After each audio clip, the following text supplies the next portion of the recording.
Sa totoo lang po, dati po akong ex-abroad. Kaya lang po, mula nung nagkasakit ako, naoperahan po kasi ako sa puso, nag-for-good na po ako. Kaya lang po, wala naman po akong malaking ipon dahil marami naman po akong mga tinulungan, mga ginastusan sa pamilya ko. Mga puhunan po namin ditong laman ng tindahan ko ngayon is puro po utang yan.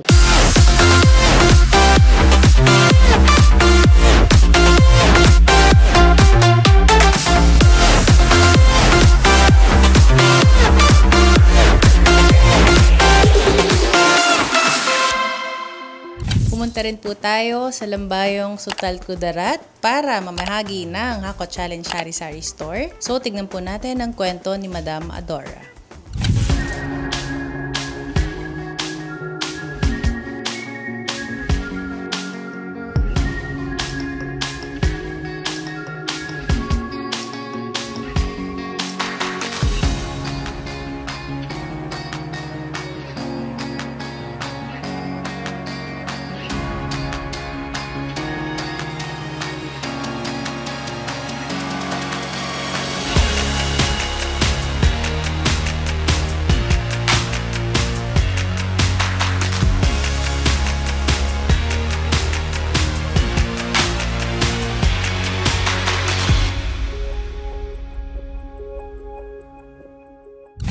Good morning po. Ako po si Adora Dumaging. 65 years old na po. Taga dito po sa Midtapuk, Lambayong Sultan Kudarat. Sa totoo lang po, dati po akong ex-abroad. Kaya lang po, mula nung nagkasakit ako, naoperahan po kasi ako sa puso, nag-for-good na po ako. Kaya lang po, wala naman po akong malaking ipon dahil marami naman po akong mga tinulungan, mga ginastusan sa pamilya ko. Mga puhunan po namin ditong laman ng tindahan ko ngayon is puro po utang yan. 10 years po ako sa bansang Italy. Caregiver po ng isang matanda yung naging amo ko. Hanggang nung namatay na po siya, nag-decide na rin po ako na mag-for good na kahit wala po akong ipon. Totoo lang, hindi ko kaya yung magtrabaho ng buong pamilya. Kasi yung caregiver, isang amo ko lang. Magaan lang po, kaya yun. Hindi na po ako nagtrabaho, umuwi na po ako. Kahit wala po akong ipon dahil marami po akong pinagkagastuhan noon mula nung nanay ko buhay pa. Nagkakasakit siya. Ako naman pong hanggang doon sa dalawang kapatid ko rin. Ako po yung tumulong talaga. Kaya wala po akong ipon sa 10 years na yan. Tapos pinaaral ko po yung mga anak ko. May 3 akong anak na napatapos. Mabait po yung amo ko. Noong time na yun, nasa hospital ako. Anak ng amo ko na nag-iisa, doktor din. Bali siya po ang nag-push sa akin na para mag-ano doon. Pagkatapos po, nung naoperahan ako, nag-bed rest ako ng 4 months. Nandun lang ako sa bahay ng amo ko. Ang bait nila. Kung ano po yung mga pwedeng pagkakitaan, andyan po yung nung time na pandemic, nagkukumpara po kami ng isda, naglilibot kami ng isda po. Magkumpara kami ng gulay, yun, dinadala namin sa palengke. Hindi po ako nawala ng pag-asa po. Hindi naman po dumating sa time na medyo kinapos kayo sa pera, nung time na yun? Sa awa ng Diyos po, hindi naman kasi kung basta may ibili lang kami ng pang-araw-araw namin, okay na yun, hindi po hindi yung sagabal na wala akong hinahawakan na pera na malaki, ganun. Basta nakakarahaos lang kami. Pagkatapos po yung nung pandemic na, itong anak ko naman na pinapaaral ko sa module ganister, module na siya. Hindi na masyadong kasi hindi naman siya lumalabas. Sa ngayon po, kasi dalawa pa po yung walang may asawa. Itong bunso at saka yung bagong umalis yung malaking tao kasi siya po yung barangay secretary. Sila po yung kasama namin. Saka dalawa na lang po kami. Kamusta naman po si Tatay Edwin? Okay naman po siya, sir. Masipag po. Mabuti na lang po. May tricycle kami. Yan ang gamit. Kunding magkumpara ng ganito. Siya po yung talagang Kasi sa ngayon po, hindi na po ako masyadong dahil ito po, hinahapo po talaga ako. Dahil ng itong sakit ko po.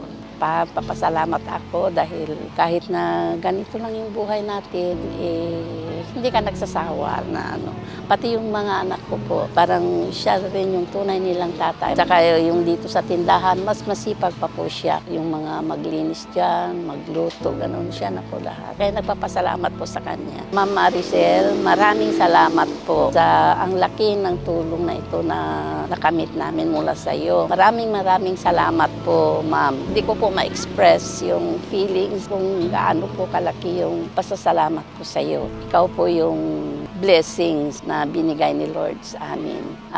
Belated happy birthday po, ma'am. Thank you so much.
Magandang hapon po, Mami Adora.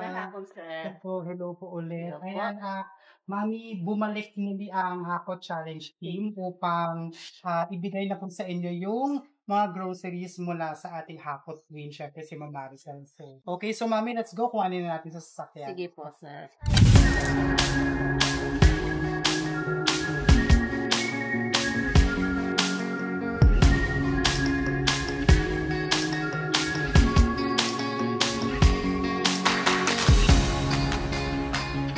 Ma'am Maricel, maraming salamat po sa binigay mo sa amin na mga groceries. Sana po pagpalain ka ng may kapal, mas marami ka pa po sanang matutulungan. God bless po at ulitin ko, happy birthday po.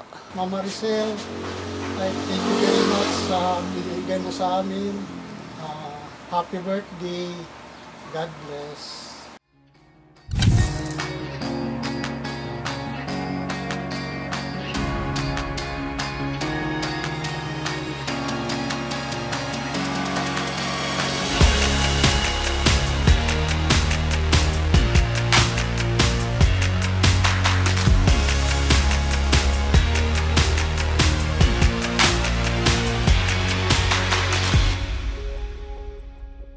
Hello, Ma'am Maricel. Maraming salamat po sa binigay mo na negosyo sa amin. Hayaan mo, Ma'am, itry namin na palalaguin ito para ipagkakitaan din naman kami. Palalaguin ko ito, Ma'am. Salamat po. Ma'am Maricel, thank you very much. Salamat talaga sa binigay mo sa amin. Ito talagang malaking tulong sa amin ito.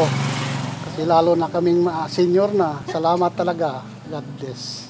Happy birthday, Ma'am.